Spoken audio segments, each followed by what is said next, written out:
Nigeria's Sovereign Investment Authority has stated that the Presidential Infrastructure Development Fund will be utilized to complete 4 critical projects worth 2.3 trillion naira.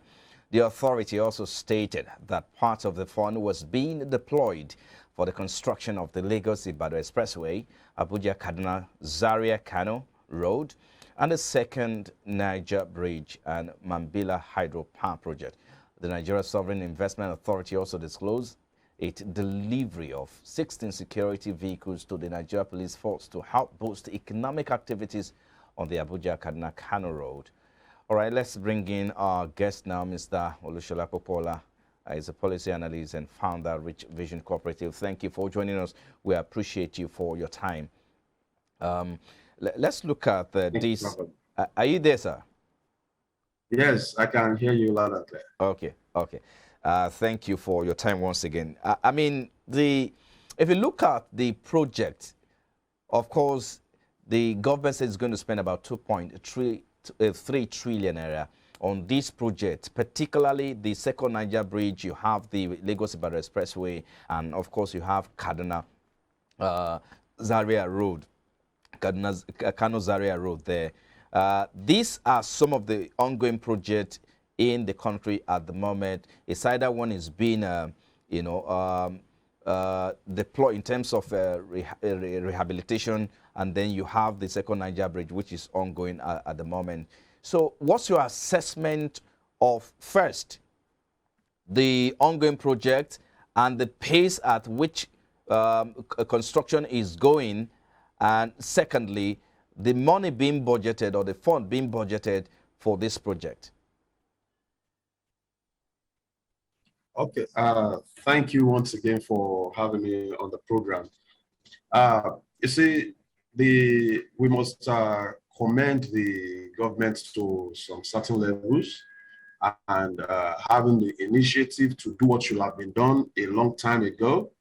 Because if you look at all these projects that have been mentioned, I have come to see them as political tools that government in, government out, they use to, get the attention, the votes of people. We are going to do this. Lagos-Ibadan Expressway has like forever been there on that project. The second Niger Bridge, everything.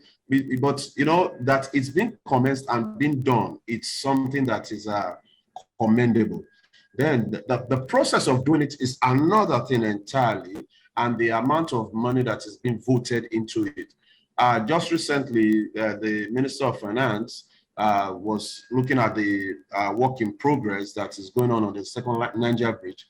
About 157 billion that has been spent. Then you begin to wonder, I say, worldwide, internationally, does it cost this much to do this kind of project? But then I think I'm not in that position to say whether it is or not, because there are some other underlying factors. We are not just talking about a bridge construction. Most of the time when we hear of these projects, there are some other things that goes with it. Settlement of people, owners of lands, community, and things. All those ones also. I think recently, from the last I heard, like on the Niger Bridge, it was budgeted for about, because of inflation, they increased the budget to about 400 billion. But I think with what is going on now, maybe they might spend less than that. So ordinarily, someone seeing that figure will say, what? How can they spend this kind of money? But then you must understand that there are other things that goes with all those projects. So be as it may, it will take something like an audit and professionals to be able to say what we can't stand, because a lot of times we stand and look at things, but if you go deep into it, then we can really make assessment and criticize or commend what has been done to arrive at the cost in which is being used to do this project. We'll talk more about cost, but let's look at, let's do a bit of assessment.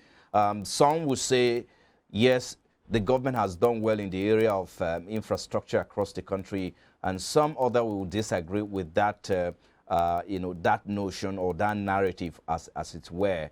But with the fact on ground, how would you say the Buhari administration has fared in the area of infrastructure development, especially the road infrastructure and the rail? Well, given that no government can do it all, I think they kind of started a good thing. And I think that is commendable. It's commendable because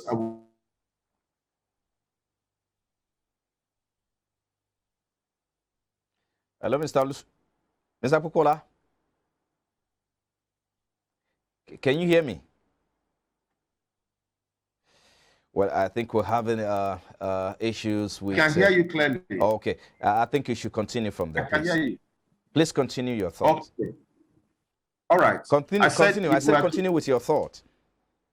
All right. If you look at what is happening presently compared to what has happened in the past, you will say, yes, the government has done pretty well getting most of those projects done.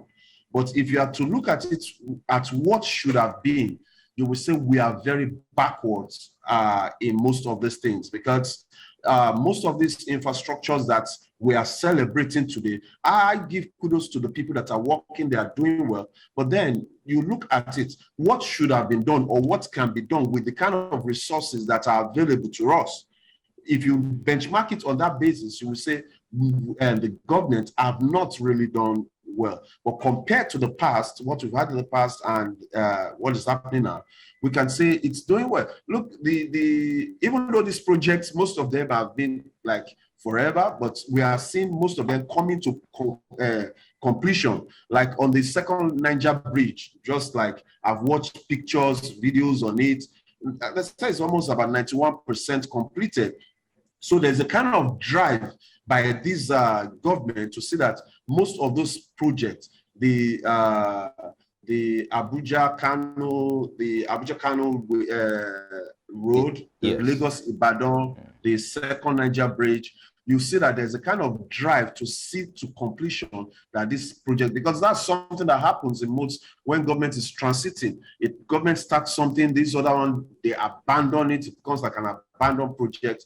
So for that drive, I think it's quite commendable. And apart from that, you will also know that the fund, the National Sovereignty Fund, that's the Nigerian Sovereignty World Fund, it's not only meant for infrastructures alone. We have other areas that it services also, which the government is, which they are actually doing and moving towards, making significant steps. But has it done enough? I will say no. They've not done enough yet. But, starting at all is something to be commended. Yeah, well, let's talk now on the resources available. If you look at the resources available, over 2 trillion naira to be spent on these 3 projects, including the Mambila Power hydropower project as well. But let's concentrate, for instance, for the second Niger bridge, which is about 7.3 kilometers. By World Bank standard, that a kilometer of road construction should not be more than, that's by standard, should not be more than 238 million naira. And so if you multiply 238 million naira by 7.3 kilometers of that road, that means that it should not have more than by almost at least 3 billion or 4 billion, or so to say, if you look at it that way. And so, but with this particular one, project gulping almost 200 billion naira already, and it's not even completed yet. One wonder. So some analysts have questioned the motive behind spending more than $1 billion naira, because in Nigeria, a kilometer of road it's cost about, estimated about 1 billion naira. How do we address these gaps between the World Bank standard and, of course, the Nigerian factor as well? Okay. Thank you very much. Looking at, we're talking about the cost. If you look as a person sitting down on my table, I would say that cost is outrageous.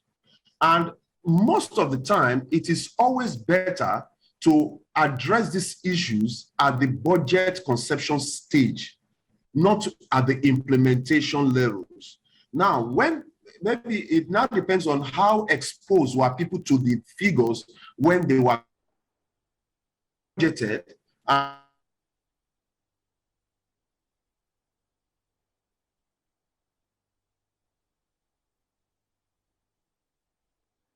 Hello, Mr. Kukola.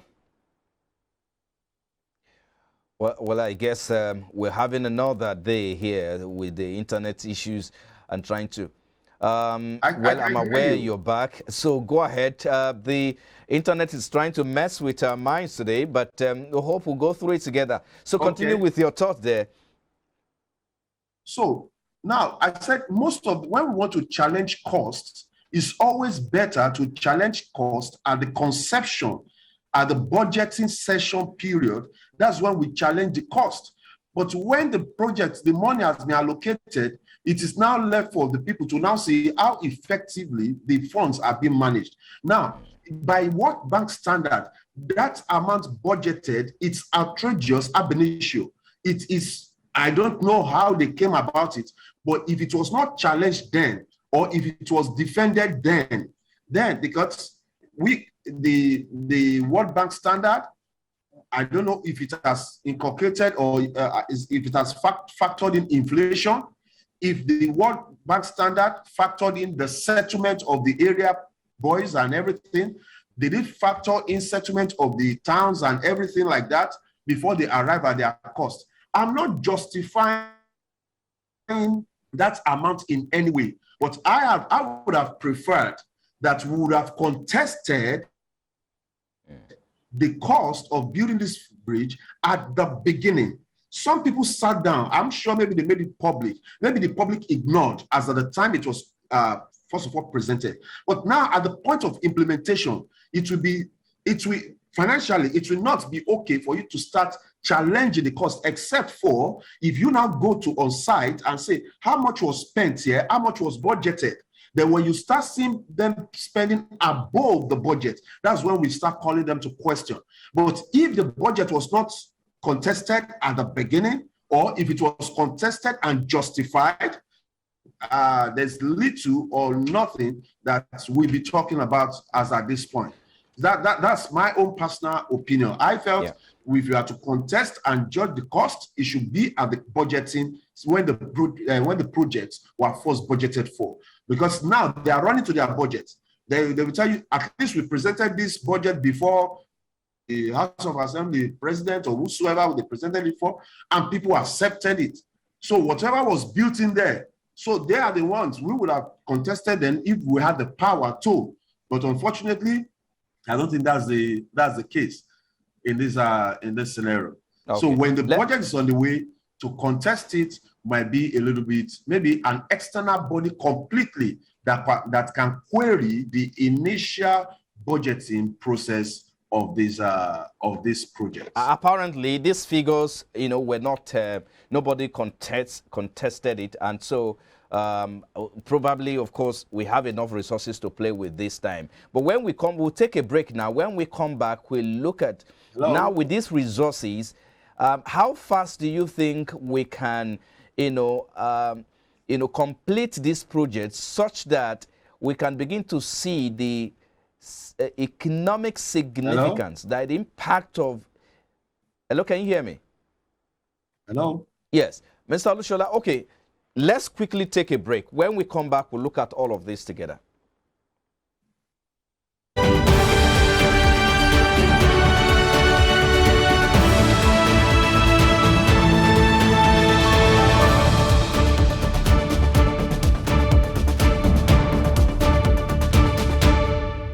Glad to have you back now. We're still assessing the Buhari infrastructure development and some of the money expended. That's about 2.3 trillion naira budgeted for about 3 or 4 projects across the state of the Federation. Looking at the Second Niger Bridge, you look at the Lagos-Ibadan Expressway, and of course, you also look at the Kaduna and Kaduna-Kano infrastructure as well. So you have the Abuja-Kaduna Zaria-Kano Road, Second Niger Bridge and Mambila Hydro Project, respectively. And so Mr. Olusola Popola is still here with me, looking at this particular discussion and the impact of some of these projects being carried on the economy. Thank you so much, Mr. Popola, for your time. Let's get back to our discussion. I was going to ask you what you think about the impact of these resources that we have now. Yes, there are no contentions about this particular figure, even though there have been some debate as to how this money is being expended or how much was budgeted for it. But of course, the impact of these resources is what we are supposed to see. How soon do you think, or how much do you think we are losing by some of the fact that some of these projects are not completed in due time? Okay, thank you once again. You see, I think that this is the, what we should be discussing now. If we had failed to contest some of the budgets then, and maybe because we didn't have access or whosoever didn't have access. My major concern here is this. Let's look at the sovereignty funds itself. It's the wealth of the nation, and the NSIA is saddled with the responsibility of managing these funds. Right. As at September 2020, we were told that by the Minister of Finance that the total assets of the fund the total assets of the fund was about $3.1 billion. $3.1 billion. And if you understand the status that set up that fund. Are you talking about the Presidential Infrastructure Development Fund? Yes, exactly, the Presidential Development Fund. Okay. That the total assets is about 3.1 billion, because this is where these funds are being pulled. Like the road we're talking about is funded by that fund and the federal government. Okay. Now, if you look at what is the total asset of that fund as at the September last year, the minister was saying it was about 3.1 billion. Now, we have 3 or 4 projects that is about 2.3 trillion naira. If you convert to dollars, you are talking about close to $4.7 billion. 4.7. Now, these are just for maybe 4 or 5 projects. Right. Now, in the law that enacted in the statutes that enacted this fund, these funds are to be shared within 3 areas. One, they call it is separate, divided into 3: stabilization fund, then future generation fund, and infrastructural fund. We are just talking about infrastructural fund, which takes about 40%.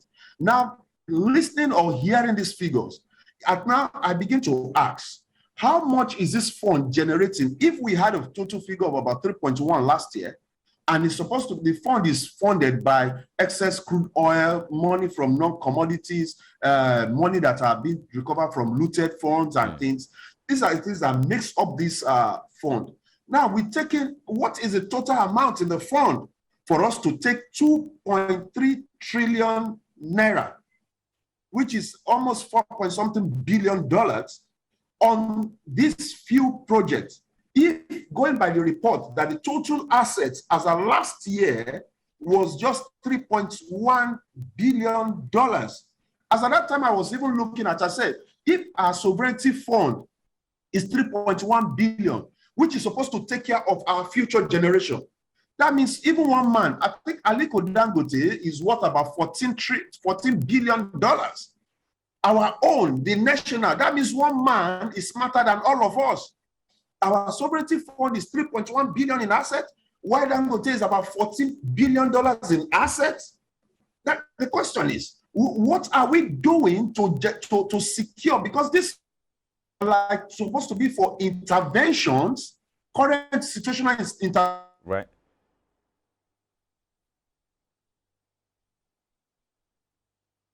Hello, Mr. Popola. Hello, Mr. Popola, are you still there? Well, I think we're having audio issues again, or internet interrupting there.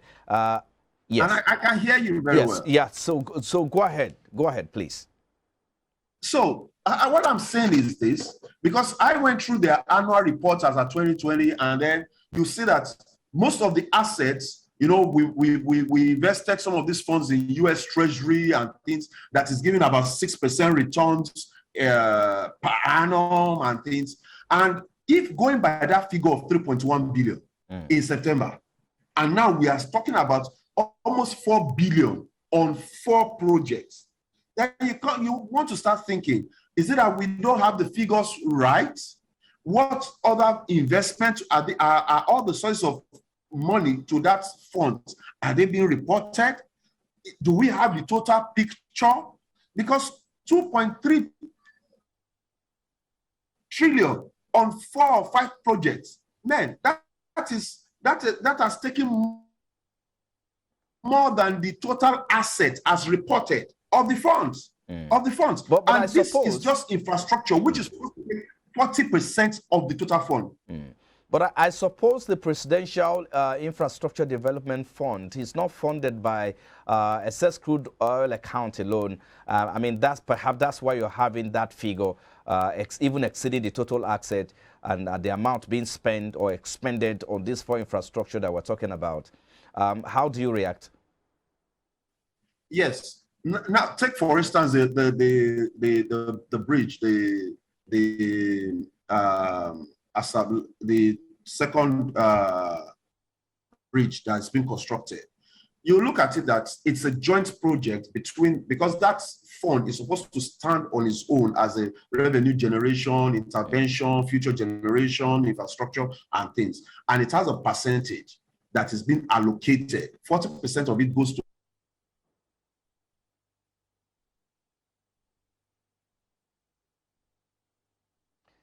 Hello, Mr. Pupola, can you hear me? I can hear you. All right. Please go on with your thoughts.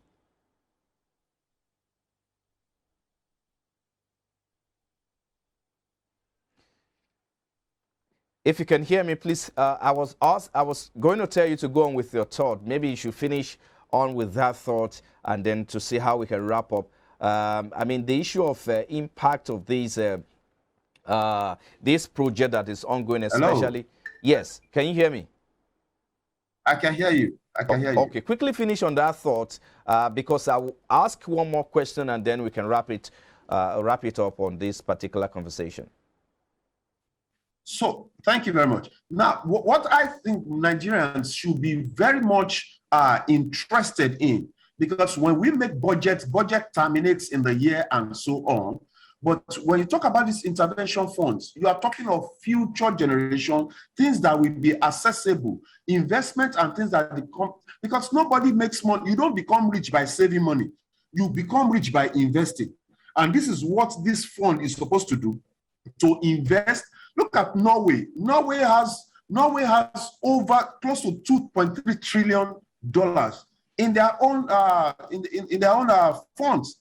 We were having about 3 trillion. So one of the major things that we should be thinking about is what do we need to do to increase these funds and how is it being managed? I don't think it's something that should just be left and then there's no proper, I'm not going to say that because I've not really been into that. So I will not say there's no proper control or things, but I think it's something that we need to pay attention to, that where are the monies coming from? What percentage of the fund is coming from the federal government? Right. What percentage of the fund is coming from the intervention from the presidential investments, the sovereign investment authority? What percentage of the monies that we are talking about is coming from this? It's when we know that percentage, which maybe for now I may not have that information. It will have given us a good way to say, okay, this amount is coming. Why is so much coming from this? And what is happening to the budget,